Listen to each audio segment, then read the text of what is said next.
If you exist anywhere in the commercial world, then you know that everybody and they mama is telling you to get into your hip-hop foundations. But you can't do that without knowing where it all started. Check it. Father of hip-hop, innovator of rap, prominent DJ, and the architect of electro-funk, we have Afrika Bambaataa. Also known by his friends as Bam, Afrika Bambaataa grew up in the Bronx in the 60s. As a teen, he was heavily involved with his gang Black Spades. After developing an interest in African studies, watching the film Zulu, and ultimately taking a trip to Africa, Bam adopted the name that we now know, meaning affectionate leader, which was inspired by a 19th century Zulu chief. Bam left the Black Spades and developed a new group called the Zulu Nation, which prioritized health, creativity, and peace. Although originally developed as a socio-political safe haven for Black and Latino communities, Bam realized that music transcended all barriers. He began organizing house parties and breakdancing competitions and became the era's most ingenious DJs, while giving rise to rap.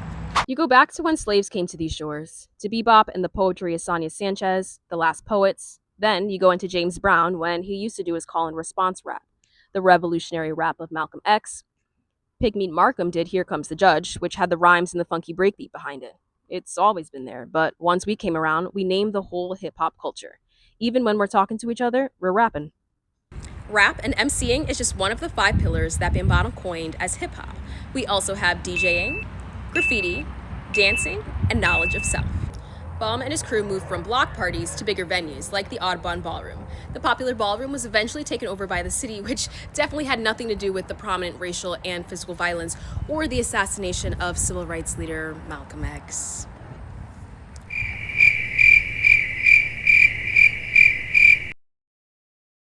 Inspired by James Brown, Soul Sonic Force, and other musical groups, and enhanced with the rhythms of Shango, horns, and live instruments, Bam reinvented old themes and popular music through a cutting-edge genre of electro-funk, giving rise to his track Planet Rock in 1982.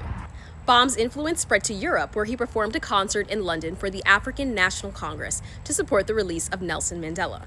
He created his own record label, Planet Rock, and was named one of the most important Americans in the 20th century by Life magazine. So, when did you first fall in love with hip-hop? What impact has hip-hop and its elements had on you? And while you're at it, share your next cypher or foundational class in the comments.